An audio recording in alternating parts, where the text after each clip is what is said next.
Hello guys, तो episode की शुरुआत होती है। हमें देखते हैं कि टैहा और हिसो एक मशीन के सामने खड़े हुए होते हैं। तभी हिसो टैहा से पूछती है कि भला ये क्या है, जिसपे उसे बताता है कि ये तो स्टिकर फोटो खींचने वाली मशीन है। जिसपे उसे वापस से पूछती है कि भला ये क्या है और इसमें भला किस टाइप की फोटो खींची जाती है। और हाँ, तुम्हें तो इस टाइप की चीज अपने दोस्तों के साथ करना चाहिए, मेरे साथ नहीं। और हाँ, वैसे भी मुझे ये सारी चीजें करने में कोई भी इंटरेस्ट नहीं है। और हाँ, मैंने तो आज अच्छे से मैं कभी नहीं किया है, इसलिए मैं तो पक्का इस फोटो में अच्छी भी नहीं लगूंगी। पर फिर तभी टैहा उसे करने से पकड़ता है और फिर आगे वो उसे बोलता है कि तो फिर क्या इसका मतलब हम लोग फोटो को नहीं क्लिक कर सकते। और हाँ, मेरा तो आज तुम्हारे साथ फोटो क्लिक करने का बहुत ही ज्यादा मन था। और फिर आगे जब वो उसे ऐसे बहुत ही ज्यादा प्यार से दिख रहा था, तभी हिसो भी उसके ऐसी बहुत ही ज्यादा प्यारे लुक को देख के उसे बोल देती है कि ठीक है, तो फिर मैं तुम्हारे साथ फोटो को क्लिक कर लूंगी, तुम चिंता मत करो। और फिर अगले सेकंड हमें देखते हैं कि हिसो कैसा बोलती है तो बहुत ही ज्यादा खुश हो जाता है। और फिर आगे उसके साथ मस्ती करते उसे बोलता है कि अभी तो ये आंटी को ज्यादा ही मस्ती कर रही है और अभी तो तुम इतनी ज्यादा प्यारी लग रही हो कि तुम्हारे चिक्स तो थोड़े से ज्यादा प्लफी भी हो गए हैं। जिसपे उसे कहती है कि अभी तुम मुझे ज्यादा तंग करने की कोशिश मत करो, ये तुम याद रखो। जिसके बाद आगे वो लोग ऐसी बात करते हैं। तभी टैहा उसे कहता है कि ठीक है, तो फिर तुम ये सब बात छोड़ो और कैमरा में देखो। अच्छा, तुम मुझसे ये सब कह रहे हो जबकि तुम तो खुद कैमरे में नहीं देख रहे हो, और बल्कि तुम तो कैमरे में देखने के बजाय मेरे ऊपर देख रहे हो। जिसपे टैहा उसे कहता है तो फिर क्या मैं तुम्हारे ऊपर नहीं देख सकता? नहीं नहीं, मेरा मतलब वो नहीं था, तुम मेरे ऊपर देख सकते हो। और फिर अगली सेकंड हमें देखते हैं कि वो दोनों ऐसे एक दूसरे के साथ मस्ती मजाक करते हुए उस मशीन के सामने बहुत ही ज्यादा प्यार से फोटो को क्लिक कर रहे थे। वो भी बहुत सारे डिफरेंट पोजेस को देते हुए, जिस चीज को तो हम लोग बहुत ही ज्यादा प्यार से इमेजेस में भी देख सकते हैं। और फिर आगे जब वो लोगों की ऐसी बहुत ही ज्यादा अच्छे से फोटो क्लिक हो जाती है, तभी वो लोग उन्हीं सारे फोटोज को लेके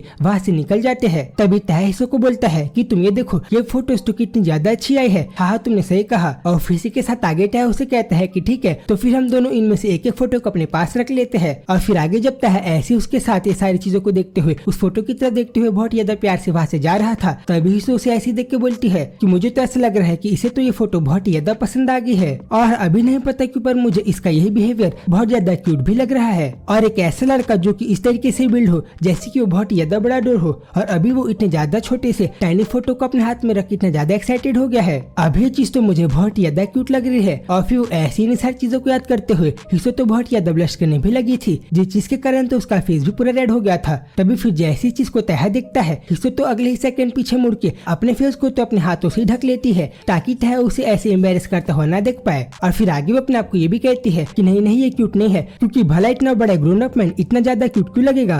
तभी फिर आगे जब वो ऐसी इन सारी चीजों को सोच के ब्लश कर रही थी, टैहा तो अगली सेकंड उसके ऊपर एक कपड़े को रख के हिसो को तो अपने पास से खींच लेता है। और फिर आगे उसे बहुत ज्यादा प्यार से कहता है कि हम लोगों ने तो एक दूसरे के साथ बहुत ज्यादा अच्छे फोटोज को क्लिक कर लिया है, तो फिर अब चलो हमें यहाँ से अपने अगले डेस्टिनेशन में जाना चाहिए। और ऐसा तो वो टैहा को बहुत ज्यादा प्यार से फेस में पकड़ के बोल रहा था, जिसके कारण तो हिसो का पूरा फेस भी पचक गया था, बिल्कुल एक छोटे बच्चे की तरह। और फिर आगे सीन चेंज होता है और हमें क्लोथिंग की दुकान का सीन देखते हैं, जहाँ पे हमें बहुत सारे कपड़े दिखाई दे रहे थे। तभी वहाँ की एक वर्कर उन सारे लोगों का वेलकम करती है और आप लोग को यहाँ पे जितना देर के लिए रहना है, आप लोग यहाँ पे उतना ही देर के लिए रह के लुक अराउंड कर सकते हो। तभी हिसो उस जगह को देख के बोलती है कि ये तो क्लोथिंग स्टोर है और क्या तुम मुझे यहाँ पे कपड़ा खरीदने वाले हो? जिसपे टैहा उसे कहता है हाँ, तुमने सही कहा। तभी फिर आगे हिसो बोलती है कि कहिए, ये तो नहीं चाहता कि मैं यहाँ पे इसके साथ रह के इसके लिए कुछ कपड़ों को सिलेक्ट कर दूं, और वैसे भी मैं तो क्लोथिंग की चीजों को सिलेक्ट करने में उतनी ज्यादा अच्छी नहीं हूँ। और फिर जैसे उसे वहाँ पे बहुत सारे कपड़े दिखाई देते हैं, वो आगे बोलती है कि अभी तो मुझे यहाँ के कपड़े इतने ज्यादा फैंसी दिखाई दे रहे हैं जैसे कि मेरे तो इन सारी चीजों को पहनना बहुत ही ज्यादा इम्पॉसिबल होगा। तो अभी फिर अगली सेकंड टैहा उसके पास एक कपड़े को लेके आ जाता है और फिर आगे उससे कहता है कि भला तुम्हें किस तरीके के कपड़े पसंद है, और मैं तुमसे ऐसा इसलिए पूछ रहा हूँ क्योंकि मुझे वुमेन की क्लोथिंग और उनके चॉइस के बारे में ज्यादा कुछ नहीं पता है। तभी जैसे वो बोलता है, हिसो से आगे पूछती है कि क्या तुम इन सारी चीजों को किसी को गिफ्ट देने के लिए खरीद रहे हो? हाँ, तुमने सही कहा। तो फिर क्या इसका मतलब तुम ये सब मेरे लिए तो नहीं खरीदने वाले? हाँ, तुमने ये भी सही कहा, मैं ये सब तुम्हारे लिए खरीदने वाला हूँ हिसो। तभी फिर जैसे वो बोलता है, हिसो आगे उसे बोलती है कि नहीं, ये सारी चीजें फाइन है, और वैसे भी तुमने थोड़े टाइम पहले मेरे लिए बहुत सारे कपड़ों को खरीदा है, तो फिर मेरे हिसाब से तुम्हें अपने इन सारी पैसों को किसी और चीज में खरीदना चाहिए। और हाँ, तुम्हें तो पता ही होगा कि आजकल तो क्लोथ्स कितने ज्यादा महंगे आते हैं। और फिर आगे होता है को इन सारे एक्सक्यूजेस को देते हुए वो उसे कपड़े को खरीदने के लिए मना करने लग जाती है, जिसपे टैहा उसे कहता है कि हाँ, ये सारी चीजें तो तुम सही कह रही हो और मैं तुम्हारे लिए क्लोथ्स को खरीदना चाहता हूँ, क्योंकि वैसे भी मैंने अपने थोड़े पैसों को बचा के रखा है ताकि मैं उन्हें इन सारी चीजों पे यूज कर सकूं। तभी फिर जैसे वो बोलता है, हिसो तो थोड़ी देर के लिए पूरी शांत हो जाती है और फिर आगे अपने थोड़े से पास की मेमोरीज को भी सोचने लग जाती है, जहाँ पे मिनचोन ने भी उससे ऐसे कहा था कि तुम इन सारी चीजों की चिंता मत करो क्योंकि मेरे पास पैसे है तुम्हारे ऊपर खर्च करने के लिए। जिसके बाद आगे जब वो इन सारी चीजों को सोच रही थी तभी वहाँ पे उस शॉप की ओनर आ जाती है और फिर आगे वो उन लोगों से पूछती है, ओ माय गॉड तुम लोग तो कितने ज्यादा क्यूट कपल हो, तो फिर आप लोग माइंड तो नहीं करोगे अगर मैं आप लोगों की इन्हीं कन्वर्सेशन के बीच में आ जाऊंगी तो। और फिर आगे हिसो की तरफ देखते हुए तह से पूछती है कि क्या आप यहाँ पे आके अपनी गर्लफ्रेंड के लिए कपड़ों को खरीदना चाहते हो। हाँ आपने सही कहा, मैं इसी के लिए कपड़े खरीदना चाहता हूँ। तभी फिर तह के मुँह से सुन के वो आगे बोलती है कि ओ माय गॉड मैं तो इस चीज को सुन के बहुत ज्यादा जेलस हूँ क्योंकि मैं और मेरे हस्बैंड जब भी शॉपिंग के लिए जाते हैं तब तो वो मुझसे बस अपने कपड़ों को खरीदने के बारे में ही बात करता है। और फिर इसी के साथ आगे वो बोलती है कि लेट्स सी, मुझे तो ये वुमन बहुत ज्यादा फेयर कलर की दिखाई दे रही है और ये तो बहुत ज्यादा गोरी भी है, तो फिर मेरे हिसाब से ये ड्रेस इनके ऊपर बहुत ज्यादा अच्छा लगेगा। और हाँ इस ड्रेस का फैब्रिक तो बहुत ज्यादा सॉफ्ट है जिस चीज के कारण उन्हें ये पहनने में बहुत ज्यादा तकलीफ भी नहीं होगी और ये उनके लिए कंफर्टेबल भी होगी। और फिर इसी के साथ आगे होता है को ये सारी चीजें बोल के हिसो के लिए तो अगले सेकंड बहुत ही सारे कपड़ों को निकाल देती है, जिस चीज को देख के तो हिसो बहुत ज्यादा हड़बड़ाते हुए उन लोगों को बोलती है कि नहीं नहीं तहा तुम्हें मेरे लिए इतने सारे कपड़ों को खरीदने की कोई भी जरूरत नहीं है। तभी फिर जैसे वो बोलती है वो शॉपकीपर तो हिसो को थोड़ा सा गुस्से से देखने लग जाती है और फिर आगे हिसो को मनाने के लिए उसके पास है कि उसे बताती है कि आप चिंता मत करो क्योंकि ये सारे कपड़ों के प्राइस तो उतने ज्यादा हाई नहीं है क्योंकि वैसे भी आज हमने हमारे कस्टमर के लिए एक स्पेशल डिस्काउंट भी रखा है। तभी तह उनसे पूछती है स्पेशल डिस्काउंट? हाँ तुमने सही कहा, आज आप यहाँ से जो भी कपड़ों को खरीदोगे वो आपको आज के लिए थोड़े से ज्यादा सस्ते मिलेंगे। जैसे कि फॉर एग्जाम्पल आज के दिन आपको 12,000 का कपड़ा सिर्फ 9,000 में ही मिल जाएगा। तभी फिर जैसी से बात को सुनती है वो थोड़ी सी नॉर्मल हो जाती है और फिर आगे उनसे पूछती है कि क्या आप सही में कह रहे हो ये सारे कपड़े बस 9,000 के ही है? हाँ तुमने सही कहा, ये सारे कपड़े आज डिस्काउंट में इतने रेट के ही है। और इसी के साथ आगे हमें दिखाई देता है कि हिसो वहाँ के कपड़े को पकड़ के बोल रही थी कि ये चीज तो बहुत ज्यादा क्रेजी है कि मुझे इतना ज्यादा अच्छे क्वालिटी का क्लॉथ इतने चीप प्राइस में मिल रहा है और भला आपने इतना बड़ा डिस्काउंट कितने दिनों के लिए यहाँ पे रखा है? जिसपे वो मैंने उसे बताती है कि ये डिस्काउंट हमने बस आज के लिए ही रखा है। और फिर आगे वो हिसो को यही सारी चीजें बोल के उसको मना लेती है, जिस चीज को दूर से देख के तो तह भी बहुत ज्यादा स्माइल कर रहा था जैसी को ये सारी चीजों को देख के थोड़ा सा खुश हो गया हो। और फिर आगे हम अगले सीन में देखते हैं कि तह ने तो हिसो की बात को न मानते हुए उसके लिए बहुत सारे कपड़ों को खरीद दिया था। जिसके बाद आगे वो सारे लोग इन सारे कपड़ों को खरीदते हुए वो शॉप से बाहर निकल जाते हैं। और फिर आगे जब वो दोनों ऐसी क्लॉथ के शॉपिंग करने के बाद वहाँ से जा रहे थे तभी हिसो चलते हुए अपने मन में बोलती है कि मेरे हिसाब से तो मुझे तह को मनाने के लिए थोड़ा सा और ज्यादा ट्राई करना चाहिए था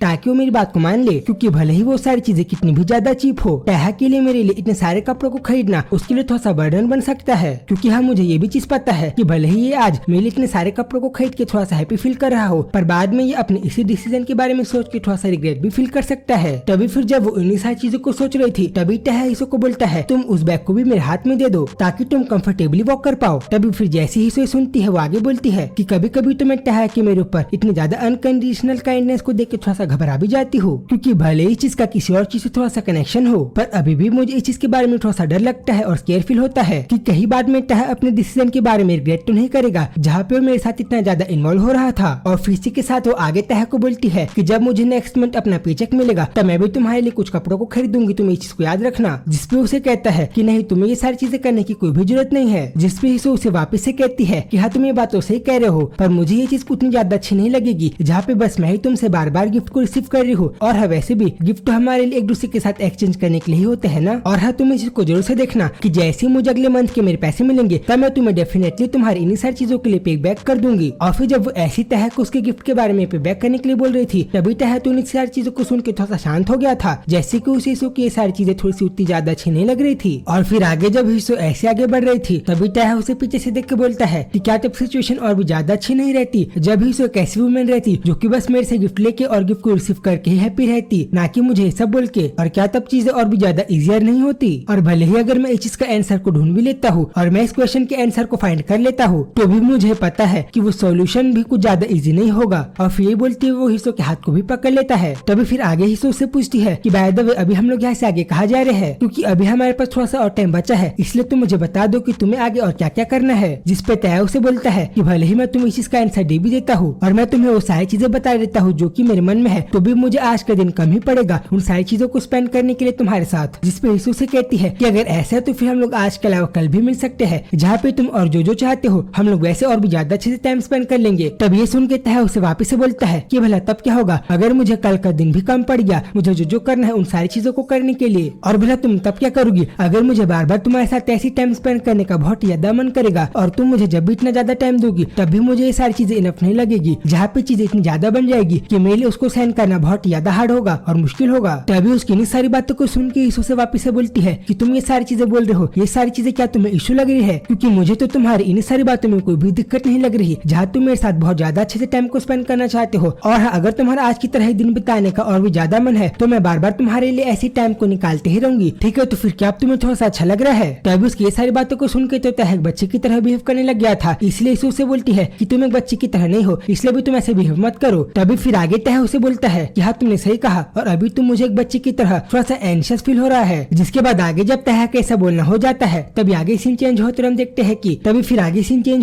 हैं कि वो दोनों अपने अगले डेस्टिनेशन में चले गए थे, जहाँ पे वो दोनों कैफे के अंदर बैठ के बहुत ज्यादा अच्छे से टाइम स्पेंड कर रहे थे। और इस समय तो शायद से कॉफी भी पी रही थी। और फिर आगे वो लोग ऐसी जगह से बाहर निकल के एक दूसरे के हाथों पकड़ के चलते हुए बहुत याद अच्छे से वहाँ के पूरे जगह और सीनरी को भी एंजॉय कर रहे थे। और हमें बहुत याद अच्छे से दिखाई दे रहा था कि वो लोग तो बहुत याद अच्छे से आगे के टाइम को स्पेंड कर रहे थे। और फिर आगे थोड़ी ही टाइम बाद वो दोनों के एक्वेरियम के अंदर भी चले गए थे, और वहाँ पे जाने के बाद तो ईशो बहुत ज्यादा प्यार से वहाँ के फिशेस को भी देख रही थी। जिसके बाद आगे सीन ऐसी पास होते रहते हैं और हम देखते हैं कि वो लोग ऐसे बहुत याद अच्छे से टाइम स्पेंड कर रहे थे। और फिर ऐसी थोड़ी टाइम बाद तो ईशो चलते चलते इतना ज्यादा थक गई थी कि वो तह को बोलती है कि अभी तो मुझे बहुत ज्यादा टायर्ड फील हो रहा है, क्योंकि अभी तो हमें हैंग आउट करते हुए बहुत ज्यादा टाइम हो गया है। और फिर आगे अपने मन में बोलती है कि हाँ ऐसा हो सकता है कि ये यंग है इसलिए इसके अंदर तो बहुत ज्यादा स्टेमिना है, इसलिए इसे अभी थकावट फील नहीं हो रही है। और फिर आगे तह को बोलती है कि तह अभी मुझे वॉशरूम जाना है, इसलिए मैं थोड़ा सा बाथरूम के अंदर से होके आती हूँ, इसलिए तब तक के लिए तुम मेरा वेट करते हो यहीं पे आराम से रुको। जिसपे उसे कहते कि ठीक है तुम आराम से जाके आओ। और फिर आगे जब तह ऐसी जगह में रह के ईशो का वेट कर रहा था तब अचानक से वहाँ पे साइड से आके कोई उसे बोलता है कि हाँ मैंने सही सोचा था कि मैं तो तुम्हें जानती हूँ कि तुम भला कौन हो। और फिर तभी हमें दिखाई देता है कि ये तो कानून लड़की थी जो कि तह को बोल रही थी कि ओप्पा क्या आपने मुझे पहचाना कि भला मैं कौन हूँ और क्या आपको मैं अभी भी याद हूँ। तभी फिर थोड़े टाइम में वहाँ पे ईशो भी आ जाती है और फिर जैसी ईशो देखती है कि वहाँ पे तो कानून लड़की आके तह के साथ बहुत ज्यादा मुस्कुराते हुए बात कर रही थी। वो तो खुद बहुत ज्यादा क्वेश्चन में पड़ जाती है कि भला ये अननोन लड़की कौन है जो कि तह के साथ इतने ज्यादा मुस्कुराते हुए बात कर रही है। और फिर आगे ईशो किसी क्वेश्चन के साथ चैप्टर पे खत्म हो जाता है। और आगे स्टोरी में क्या होगा इसी चीज को नेक्स्ट एपिसोड में देखेंगे। तो गाइस उसी वीडियो को देखने के लिए आप लोग इस चैनल को सब्सक्राइब कर दो। तो फिर जल्दी मिलूंगा उसी वीडियो में, तब तक के लिए बाय बाय।